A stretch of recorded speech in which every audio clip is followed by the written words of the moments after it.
If you notice a theme, we're talking about fear. Fear. How many of you have fears? Let's not pretend, okay? Everybody's afraid of something. My fear, as I've shared with you before, my physical fear, one of the only ones I have. I'm not afraid of clowns or spiders or snakes. Not afraid of the dark.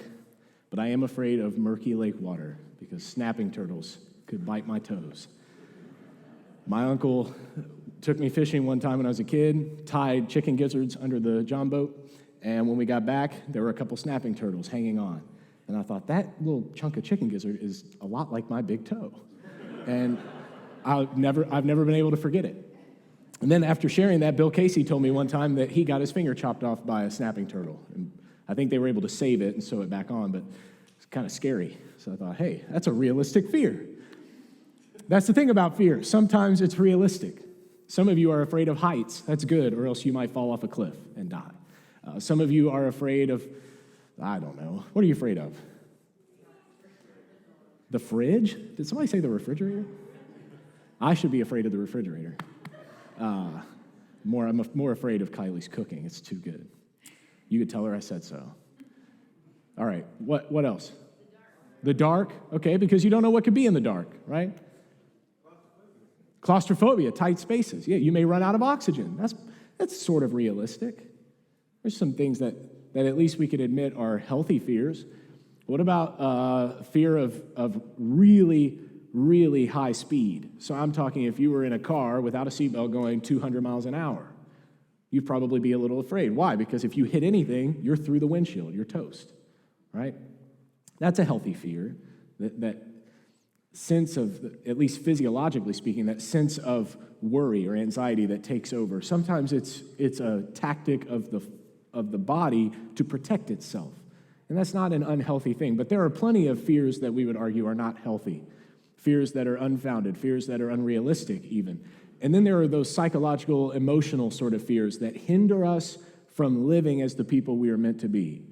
And those are more so the fears that I want to talk about this morning. Not because they're unrealistic, they're actually the fears we're going to talk about for several mornings, like 7 or 8 weeks through this series on fear. Because there are so many things that we do and probably should fear, and yet God tells us to stop fearing. Why? That's what I want to think about. Why would he tell us not to fear things that everybody is naturally afraid of? I'll give you some examples. These are things we're going to talk about. The fear of disapproval. That's probably my biggest emotional fear, is disapproval, being disliked, being left out. That's a real fear. And it's a fear that we see in the Bible. Moses had the fear of disapproval. In Exodus, he said he had a heavy mouth and uncircumcised lips and some other euphemisms to say that people wouldn't respect him. They wouldn't like him. They wouldn't trust him, wouldn't listen to him. And next week, we'll talk about that, the fear of disapproval and what we learned from Moses. The week after that, we'll talk about deficiency. Joshua, who takes up the mantle of Moses, who leads the Israelites into the land of promise, the Canaan land. And they have to battle Canaanites. They have to battle Girgashites and Jebusites and Perizzites and all the other ites, right? And they go in to fight these battles. And Joshua is afraid that he isn't enough, that he doesn't have what it would take. He doesn't think he's as good as Moses. He doesn't think he's a brave, strong warrior.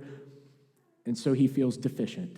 And I think that's a realistic fear, the fear of deficiency. What if you are not good enough? And what does the Bible say about that? The next week, we'll talk about the fear of defeat. Obvious, right? The fear of failure, the fear of losing. In this case, the fear of losing in a battle. Jehoshaphat's army is going in to battle a pagan army, and God says, don't be afraid. I go in and fight with you. I fight for you. I'll fight alongside you. You don't have to worry. But he was worried, and you would be worried too, because there is a natural fear of being defeated. And then the next week, we'll talk about disease. 2 women in this church in the last week have been diagnosed with cancer, at least that I know of. Not to mention COVID the last couple of years and all the other diseases that plague the people of this congregation and community. Disease is a very real threat. It's something that you can and probably should fear. And yet God says, we don't have to. We don't need to fear that. Well, why not? That seems perfectly realistic. So why not fear disease? We'll look at stories of the woman who had a 12-year-old bleeding problem, and Jairus, who had a 12-year-old daughter with a disease. And the number 12 seems significant there. That's in the Gospel of Mark chapter 5. But then in 2 Kings chapter 5, there's a story of a man named Naaman who has leprosy, also an untreatable disease. And we'll talk about that too. What does the Bible say about our fear of disease? Then the next week, we'll talk about the big one, death. Because deep down, at least according to some theologians I trust, everyone is afraid of dying. Even those who won't admit it. Even those who take their own lives are afraid of death. So why would we not fear it? If death is the end of life, if death is clearly an evil, the Bible says it's the last evil to be conquered, the last enemy, then why not be afraid of it? And we'll look at 1 Kings 18 and 19, Elijah the prophet. After all the great miracles and provisions of God in his life, he ends up running away from a queen named Jezebel who wants to have his head chopped off. He's afraid of being killed.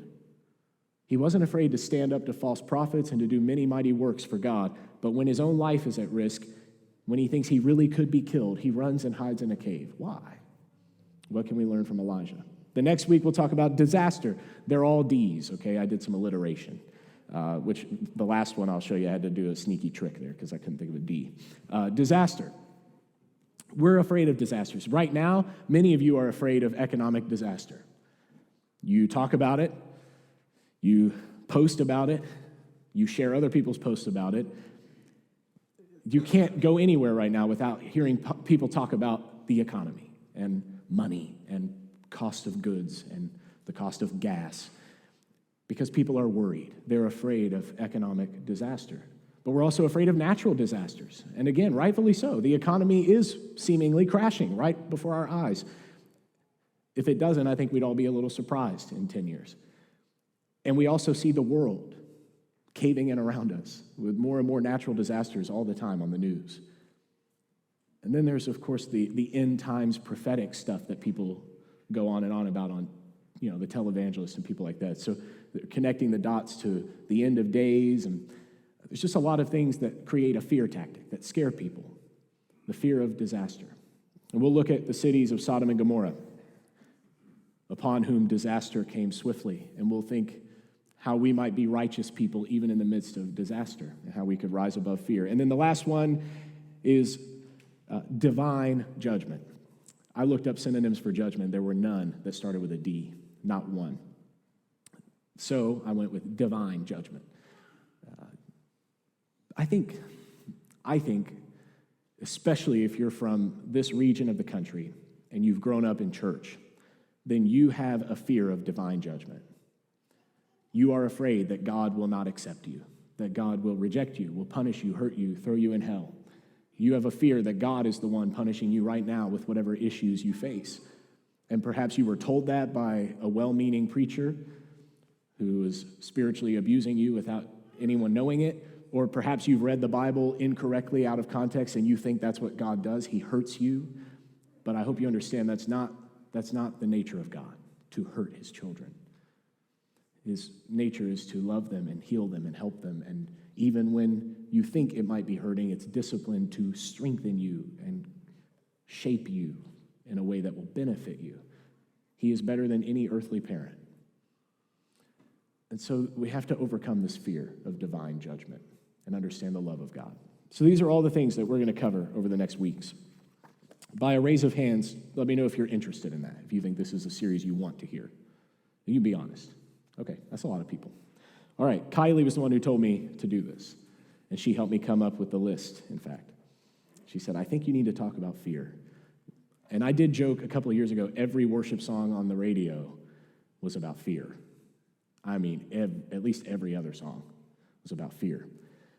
This past year, the number one Googled Bible verse was from the prophet Jeremiah, and it was about not being afraid. So, it might have been from Isaiah, but either way, it was definitely a verse from the major prophets about fear.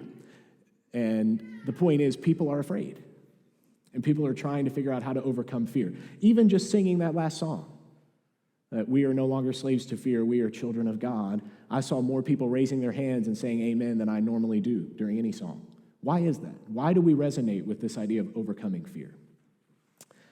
Well, the Bible says a lot about it. I just have a little handful of verses I want to read to you. Deuteronomy 31, verse 6. Be strong and courageous. Do not fear or be in dread of them. For it is the Lord your God who goes with you. He will not leave you nor forsake you. Joshua 1, verse 9. Have I not commanded you? Be strong and courageous. Do not be frightened and do not be dismayed. For the Lord your God is with you wherever you go. Psalm 34, verse 4. I sought the Lord, and he answered me and delivered me from all my fears. Psalm 56, verse 3. When I am afraid, I put my trust in you. And now God speaking through the prophet Isaiah, 41, verse 10. Fear not, for I am with you. Be not dismayed, for I am your God. I will strengthen you. I will help you. I will uphold you with my righteous right hand. And then we can turn to the New Testament. The Apostle Paul gives advice to Timothy, a young bishop of a church in Asia Minor. And he says to him, God gave us a spirit not of fear, but of power and love and self-control. And then my favorite verse on this list, and quickly becoming one of my favorite verses in all the Bible, 1 John 4, verse 18.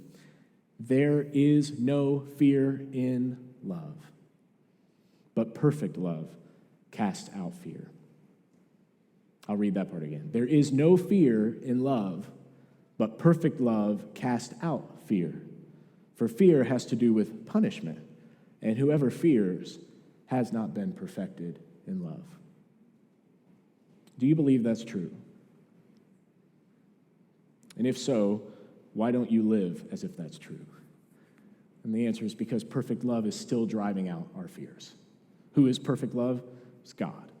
God is helping us to drive away fear, to learn to move residency from the house of fear into the house of God's love. And that's what I want to talk about, at least for a few minutes. Henry Nouwen, who's one of my favorite writers, he's a Catholic priest, and he was a professor of the Bible and theology, and just a meek and gentle and wonderful man, according to everyone who knew him.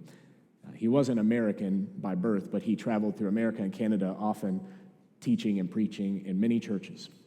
And he's just a sage. He had this deep wisdom, and it was something about his meekness, his gentleness, that I find very endearing, because most of the people I listen to are like me. They're type A, loud, aggressive kind of people. But he wasn't. And I often think Jesus was probably more like Henry Nouwen than he is like me. Or I guess Henry Nouwen's more like Jesus than I am. Jesus isn't like anybody. I should be careful how I say that. Forgive me. I don't know why I looked up. Jesus must be up there somewhere. Why am I hesitant to listen to a meek voice? I think it's because of my own insecurities, my own fears. I want someone who has to project on other people the way that I do. But what I loved about Henry is that he doesn't do that. And he wrote a book, but he also preached a sermon.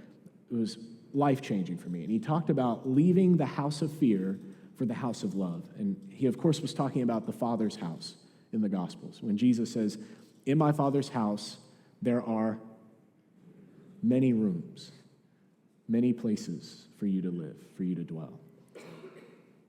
The King James does a poor job at that. In my Father's home are many mansions. But that's not what it says. It's like an estate that you keep adding on to for your kids and their spouses and their kids and their spouses. And you just keep growing the family estate bigger and bigger and bigger. And because it's God's, you never run out of supply. You never run out of cattle and livestock, or crops, and livestock and whatever else you need. There's always enough in the house of God. And so he can just keep adding on more and more room for more and more children. And Jesus says, I went there to my Father's house to prepare a place for you. And then he even promises, I wouldn't do that if I weren't going to come back and take you to be where I am, to be with myself, to be there with me. There is a place, a house of love in which you will be and for which you were created. But that means you currently do not live there. That's not your address. You live somewhere else right now. And I think the apostles in the New Testament would describe where we live now as the house of fear, because they talk about it often. And the prophets of old would say that much of the evil in the world and the sin of the world comes out of a place of fear. Another great theologian once said that all sin is rooted in human fear. some way or another. And if you think about it long enough, that's generally right and true. Fear is a producer of many evils and much pain. And so Jesus says, you can leave that place behind. You could leave the house of fear and dwell in the house of love with me forever. You could move from a place of discord and disease and death and destruction, and you could move into a space of peace and wholeness and rest and comfort and love. But to do that, Jesus had to make a way. He had to go prepare a place, and he did. And then he says, I'm coming back so you can be with me. So right now, our job as Christians is to prepare ourselves to pack up and move into the house of love. But again, we're not there yet. We are in the house of fear. And so what God tells us over and over again is not pretend you're not in the house of fear, but learn to be unafraid until you move residence into my house of love. If you look at the Gospels, Jesus is asked all kinds of questions, and you can think of some of them, I'm sure. Who will sit on your right and on your left hand when you come into your kingdom? Who will they be married to in the world to come if this person had multiple spouses and divorces? And lots of other weird questions, and some good ones too. I've done all these things since my youth. I've been a good boy. The rich young ruler tells Jesus, but what else do I have to do to be saved? What do I need to do? All these kinds of questions they ask Jesus. And in the dozens of questions asked of Jesus, do you know how many he gives a direct answer to? Give me your numbers. Come on, be brave. There are dozens of questions, so I'd start low. Okay, I think I heard Mike say 0. Thanks for being brave and correct. Any other guesses now that you know it's 0? It's 0. Technically speaking, he doesn't directly answer anyone's questions that I can find in the Gospels. I think that's correct. You may go search your Gospels and prove me wrong. I would love that. If you read the Gospels so carefully that you proved to me Jesus answered a direct question directly. But I don't think he did. Instead, he taught in parables, confusing stories that you parabolos, you throw alongside a teaching. He asked better questions oftentimes. So instead of a question you ask being answered, who is my neighbor? Jesus. What does Jesus do? He tells the story of a good Samaritan. And at the end of the story, instead of answering the question, he asks a better question. Who proved to be a neighbor to the man on the side of the road? Now, the question originally was, who is my neighbor? And Jesus flips it over and says, are you a good neighbor? Because that's all God cares about. God never asked you to figure out who your neighbor is. He asked you to be a good one. Jesus has a knack for that, of turning questions around, of seeing through the facade of a question to the heart of the problem. And what I've noticed, the more I read the Gospels and the older I get, is that many of the questions are in fact rooted in fear. The questions people ask Jesus deep down at their core are questions born of fear, of human fear, of anxiety, of worry, and all these things are interconnected. And so Jesus says, I refuse to answer that stuff. I'm not going to let you keep functioning in the house of fear as if that's where you belong. Instead, I'm going to show you another place, another way, another life, the life of compassion. Compassion means to suffer with. Jesus doesn't just love you, he suffers with you. He helps you on the journey. If moving your stuff from the house of fear to the house of love is a journey, Jesus takes that journey with you. He even says he'll help carry the load. Put my yoke upon you. My burden is light. The load is easy. Let me help you. Jesus wants to help you make this journey from the house of fear into the house of love, into his Father's house. But to do that requires compassion, suffering with. The problem is in this world, we function with competition, not compassion. And I want you to think just for a second about how that impacts humanity, the way in which we compete. Now you think about that question from earlier, who will sit at your right hand and who will sit at your left, Jesus? James and John, the sons of thunder, sons of Zebedee, they are disciples of Jesus, chosen among the 12 apostles, and they're fighting over power. Who's going to be in the position of power? Who's going to have prominence? Who do you think who's your favorite? Jesus, me, or my brother? And Jesus says, if you want to be the greatest, what do you have to do? Become the least. Be the servant of all. You want to sit at the right hand of the throne of glory, then get down and wash some dirty feet.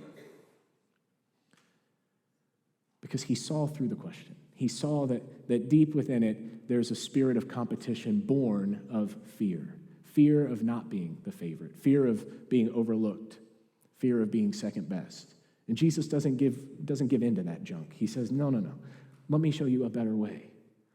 Because if you follow my path, you won't care anymore about where you're sitting at the table. You'll just be glad to be there. You'll be more worried about who's sitting with you, not where you get to sit. That's compassion. And that's why Jesus is so confounding all through the Gospels. Everything he says, everything he does is confusing to us because he doesn't do anything we expect up until his crucifixion. And even then, we're left at a loss. Why die? Why hand yourself over? He says, I could have called legion angel armies to my defense. I could have done this very differently. So then why be crucified? Why allow God to be placed into the hands of angry sinners and murdered, executed unjustly? Why? And the answer is compassion. Because the journey from the house of fear into the house of love is the journey of suffering with. And it's a journey only Jesus could do, that only he could take on our behalf. And then he says, now pick up your cross and follow me. I've gone to prepare a place for you in my Father's house, many rooms. If I weren't going to make a place for you, would I have told you that? And if I told you that, am I a liar? Am I not going to come back and bring you to be with me? Now, bear your cross daily. Take it up and follow me. Pack your stuff. Let's go. But compassion is much less natural than competition. And that's why the world is such a mess. But it won't be forever. Jesus said in John 14, verse 27, peace I leave with you, my peace I give to you. I'll stop there for a second. When he says peace, he's saying shalom. How many of you know that word? Shalom. Shalom. Ma shalomcha. That means what's up. So shalom can mean a lot of things. It could mean, hey, how are you? It could mean, I hope you do well. It could mean peace, restoration, wholeness, justice, order, righteousness, all of that stuff bound up in one little word, shalom. When Jesus says it, I think he means all of it. I don't think he just means, hey. I don't think he just means quiet. And I didn't plan to use this movie reference, but I think it fits. In The Age of Ultron, I think it was, one of the Marvel movies, the bad guy is trying to bring justice and order into the world. And to do that, he's going to have to kill a lot of superheroes, I guess, the Avengers. So he's on his path to destroy the Avengers, and the Avengers show up to fight him, and Captain America says something like, hey, we all believe in peace, right? Let's make some peace. Let's stop the fighting. And Ultron says, I think you've confused peace with quiet. That's a good quote. Because what he means is that you think by ceasing fire, by not fighting, you've brought peace into the world. But that's not true. You've just brought a moment of quiet, a break from the trouble. But the trouble hasn't gone away. The injustice is still there. The evil is still in existence. All you've done is prolong what is inevitable. It's a powerful thought. That's some good theology in a Marvel movie. And I'm sure nobody else noticed that, but I wrote it on my phone so I could use it in a sermon. Because I remember thinking, that's gold. That is so good. Because Jesus said, I didn't come just to make things quiet for you. In fact, things might get kind of messy. But in the end, there will be peace. And not a pretend sort of peace, not just quiet. When I take my kids and punish them by putting them in separate corners in timeout, that is not peace. It is sanity. Because I need 5 minutes of quiet. It's not funny. I'm trying not to laugh because this is not a joke. Just 5 minutes. My kids are 6 and under, so you understand. And if you don't understand, you are blessed. Just 5 minutes, not of peace. Sometimes I'll say peace and quiet, but what I mean is quiet. Because there's no peace, because as soon as 5 minutes is up, and usually a minute or two before that, they're sneaking back over and fighting again, and arguing, and throwing things, and smacking each other, and whatever else kids do, right? There's no peace. There's no accord. There's no righting the wrongs. They may say sorry, and then they do it again. Within 24 hours, they're doing it again. Because that's what humans do. They don't bring peace. They bring a sword. Jesus says, I came not to bring peace, but a sword. But he brought the sword so that he could bring ultimate peace. Isn't that amazing? And he doesn't bring the sword until the end of the story when peace is ready to be realized. When he comes the first time, he bears a cross, not a sword. He says, put your sword away to Peter. Why? Because he's showing us how peace is accomplished. This is deep stuff. You go home and think about it, okay? But the point I'm making is that peace and quiet are not the same thing. And Jesus says, I have come to bring peace. Peace I give to you. Peace I leave with you. And then he says something really profound. I don't give it like the world gives this stuff to you. The world says, hey, let's have peace. Now, quite literally, he was talking about Pax Romana, right? The peace of Rome. Rome, the empire of Rome, thought that they had achieved peace in the ancient world, but not without breaking the backs of their citizens. Taxes, 50 to 75% a year on some of the poor people. Soldiers at every street corner, armed, intimidating citizens to stay in line. That is not peace. That's manipulation. It's taunting. It's tyranny. Emperors who want to be worshiped like gods. That's not peace. People who are at odds, uprisings all the time. You know why Pilate wanted to wash his hands of Jesus? Because Jesus was one of many false messiahs who had risen in Pilate's mind. I think Jesus was the true Messiah. Once again, sorry. Jesus, the true Messiah. Pilate thought he was a false Messiah, that he was another one of these guys, these charlatans, who form revolts and get swords and lances and spears and whatever else and go attack other people and bring riots into the streets. It happened all the time. That's not peace. That's an illusion of peace. And Jesus says, that's not what I'm coming to bring. I'm not giving you temporary moments of quiet. I'm not bringing you an illusion of peace where you just tell people to shut up and pretend everything is good. But because what I'm bringing you is real peace. Then he says, let not your hearts be troubled, neither let them be afraid. Fear and trouble go hand in hand. He says, there will be no trouble, and you don't have to fear, because I'm bringing real peace, and the kind that never ends. That's good news. With that in mind, I'm done introducing the sermon. Let's go to Psalm 27. I know, that was the introduction. Psalm 27. God help you.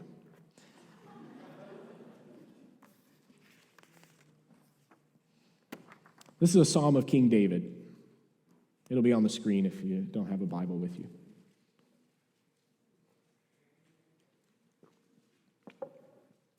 I think King David had a lot of reasons to be afraid. Even from childhood, he fought lions in order to protect his sheep. You remember that? When he was a shepherd boy. That's why he goes up against Goliath so valiantly. He says, I've done this before. I fought people bigger than me, animals bigger than me. And so he slays the giant Goliath. That's just the beginning of his story. He goes on to be called the next king of Israel. But Saul, the first king, is still king. And so he has to go running for his life. And then he has to have the courage to spare his enemy when they're in a cave and Saul's relieving himself. And David cuts the hem of his robe and he says, I could have killed you, but I will not do what is evil in God's sight. And so he lets him go. A sign of courage instead of fear. But David could have been afraid. He could have killed him right there in that cave and just become king that day. He had reason to fear. He went on to become king, and then he was faced with all sorts of battles and skirmishes and wars. And the one time he didn't go off to war, I don't think it's because he was afraid. He was probably just tired. But when he stayed home, some other bad stuff happened. He slept with another man's wife, got her knocked up. Then he has her husband killed in the front line of battle. His own faithful soldier he has executed in the front lines of battle. That's a crazy story. David had a lot of junk in his life. And he had a prophet who knew everything about him, who was watching over his shoulder, named Nathan, who would just come in and say, hey, by the way, you're that bad guy in the story. He had a lot of reasons to fear. Some of y'all are still thinking, he said knocked up. I can't believe it. That sounded more polite than what was in my mind. I'm sorry. I'm only a human, okay? David had reasons to fear. And so then, with that in mind, I want to read his words. And I think his words are a gift from God. Psalm 27. The Lord is my light and my salvation. Whom shall I fear? The Lord is the stronghold of my life. Of whom shall I be afraid? When evildoers assail me to eat up my flesh, my adversaries and foes, it is they who stumble and fall. We'll stop there. So he's talking now about people. When I have enemies, when there are people turning against me, now don't name them, especially if they're sitting by you right now, but you've got enemies, right? People that cause your life to be more difficult, people that seem like they're out to get you. You may have people that are enemies in unique ways, but we all have enemies. We all have people, even on a larger scale. There are figures, people representative of bigger problems that we see as enemies. If I gave you long enough, you can make a list of those that you think are your enemies in this life, the ones who bring ruin into your life, the ones who lead you into personal struggle, who make you feel inferior, who condescend, who are mean and belittling, those who are hurting you financially, taking away your opportunities, those who don't seem to care about your well-being whatsoever, selfish people who put you last and put themselves first. All these people you could label as enemies, right? We have enemies. Maybe not people like David who are out to take our throne and our kingdom away, but we all have enemies to some extent. At times, even our friends and family become like enemies. That happened to David. His own son, Absalom, tried to kill him. David had enemies even in his house. Some of you may have enemies in your houses. We have enemies. David says, but why would I fear those enemies? The Lord is my light and my salvation. Whom shall I fear? They're the ones who will stumble. Verse 3, though an army encamp against me, my heart shall not fear. Though war arise against me, yet I will be confident. So now David's talking about bigger fish to fry. Once you get past people, you learn to forgive your enemies, to pray for them, to have courage to stand against them, to ignore them if need be, and you move on past those people that make your life difficult, well, then you just have even bigger problems. Now there is systemic evil, armies encamped against you, war, threats of war rising all around you. For David, literally, he was in the midst of warfare, but at times I think he meant psychological warfare. There were things that happened to David that seemed to be more damning to him than the battles he had to fight, than the blood on his hands, the blood upon his conscience. I think the same is true for us. Whether you are facing physical enemies or something else, we have enemies that are bigger than just a person in our lives. We have enemies, even very large, systematic sort of enemies. I'm talking institutional evil. If I gave you long enough, you can make a list of those too, couldn't you? You may see a political party as an evil enemy. You may see an economic movement as an enemy. You may see, frankly, you if you are a woman or a person of color, may see the culture as your enemy and the way that it has treated people like you for so long. If you're a child, you may see adults as an enemy. There's so many ways you could classify this, but there are things bigger than just people. There are forms of evil much bigger than us. How can you not be afraid of that stuff? Of the threats of war and economic ruin, of evil and injustice that is cultural, societal, huge, that hasn't changed and doesn't look like it's ever going to change. How do you not fear that? And we turn to David. He says, yet I will be confident. So here's the answer, verse 4. You just have to ask God for one thing. One thing I have asked of the Lord, one thing that I will seek after. Here it is, that I may be strong enough to overwhelm my enemies all the days of my life.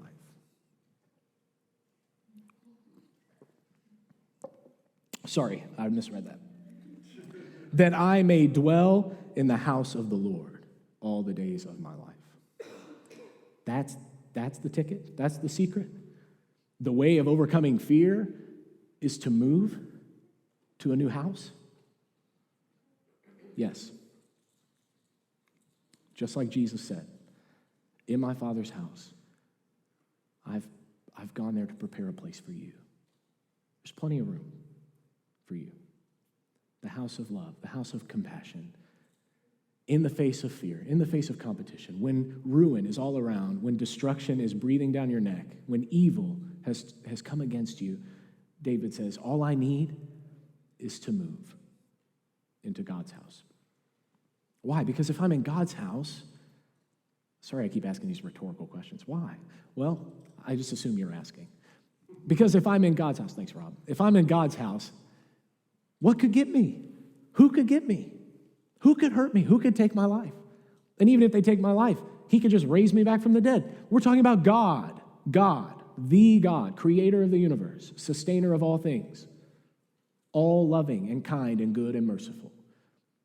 I don't have time. I wanted to show you a clip from Bill Nye the Science Guy. I was going to tell you about it. He's in a soccer arena, like an indoor soccer arena. And he's showing you the size of our solar system. And I remember watching this when I was in school. That's how I found it on YouTube. And he takes this tiny little soccer ball and he puts it on a plaque and he says, if that's the sun, it's a little tiny thing, then here, and then he starts naming each of the planets in order and putting them the appropriate distances to scale. Of course, Neptune is like the other end of the arena. And then he says, but we get to the end of the planets, and then where's the next star past the sun?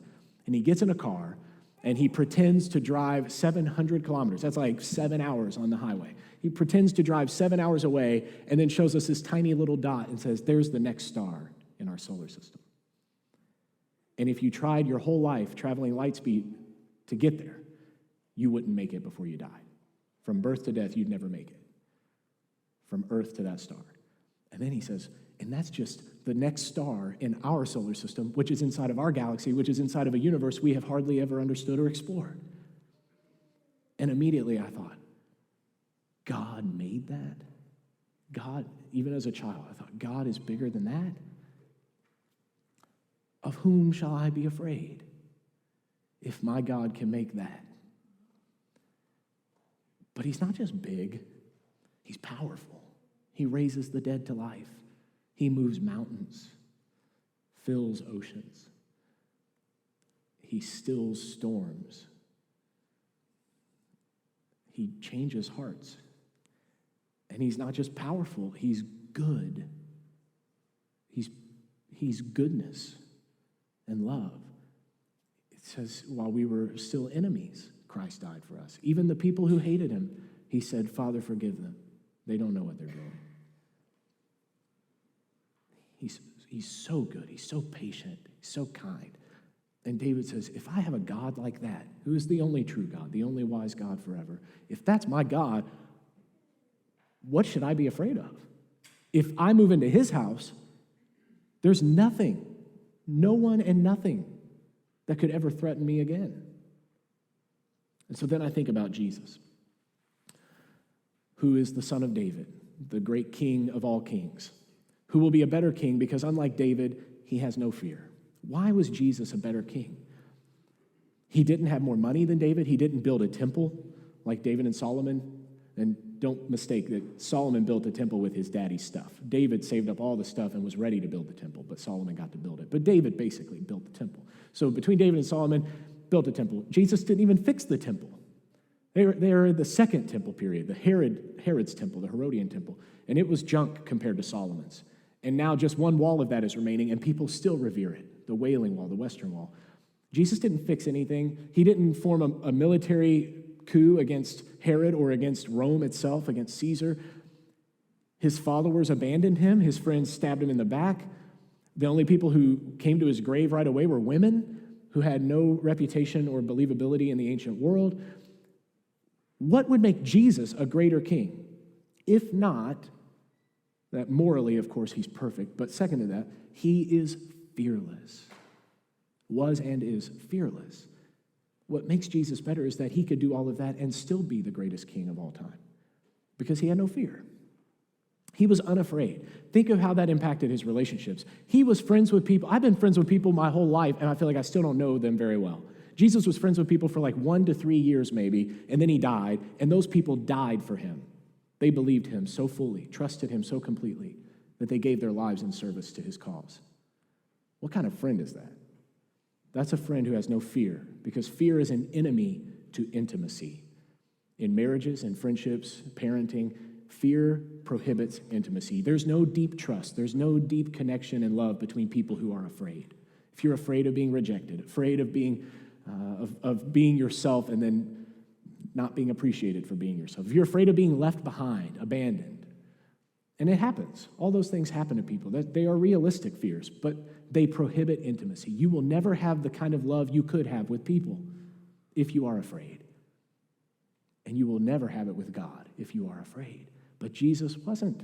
And so he was so perfectly united with God, the Father, that he prayed, Father, as we are one, make them one. Help them to overcome these fears so that they can know your love, so that they can know me and know you the way that we know one another.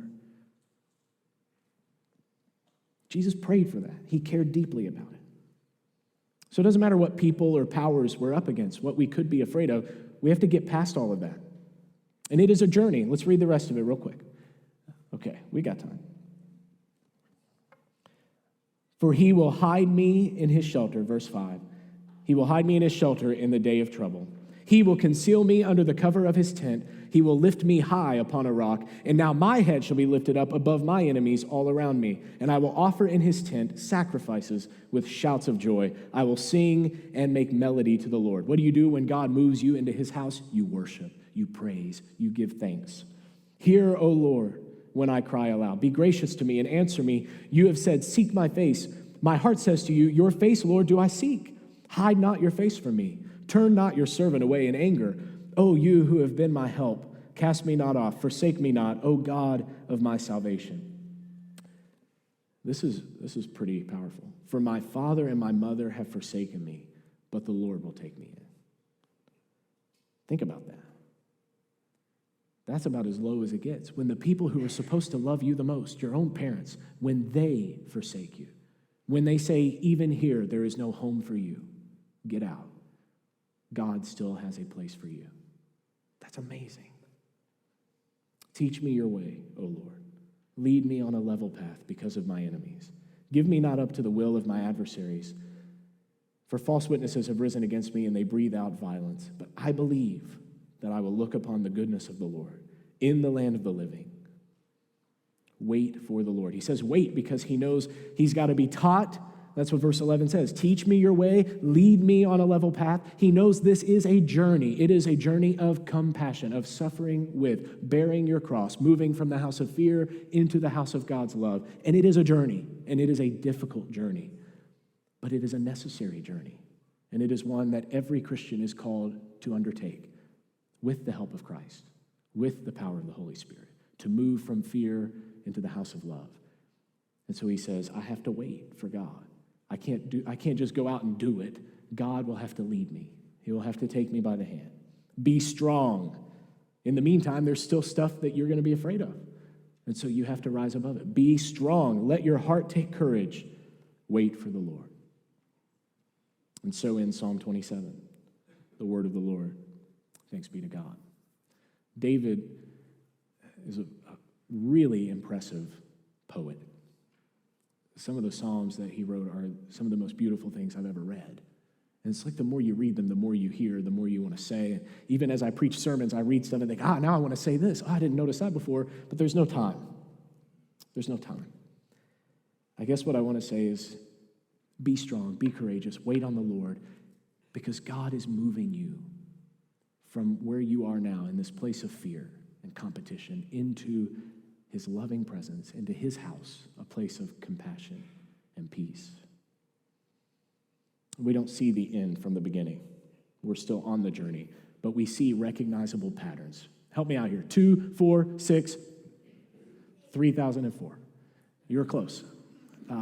It's a stupid joke, right? It's a preacher joke. Because you see a pattern. You see a pattern. But unlike humans, who could start a pattern and then change it for no reason, God is unchanging. The prophet says he's not given to shift like shadows. It's more complicated in Hebrew, but that's basically the idea. You know how shadows move throughout the day? God doesn't do that. He doesn't change. He doesn't move. So if he starts a pattern, it continues forever. And if God's pattern has been one of loving provision and care and concern for you, it's not going to stop now. And Jesus said that in the Sermon on the Mount to all these people. He says, you worry about what you're going to eat, what you're going to drink, what you're going to wear. Why? God cares about grass that you'll go home and mow and weed eat, and it'll burn up in a day. He cares about that. He cares about birds. He feeds birds. Birds fly in front of you, smack by your car, they're toast, right? Gone. He cares about those things. You don't think he cares for you? And then he says this indictment. You have little faith. Because faith is the antidote for fear. If love is the opposite of fear, faith is the antidote that leads us into love. It is this trusting in God. It's what David wrote about in Psalm 27. God, I have to wait. That's faith. I have to wait for the Lord. And he says it twice because it's really important. Wait for the Lord. He will bring you into the land of the living. He will bring you into his house, I promise. But right now, you just have to wait and be strong. And so I commend you this morning and challenge you, wait and be strong, because God is bringing you into his home, into his house, the house of love, the house of compassion.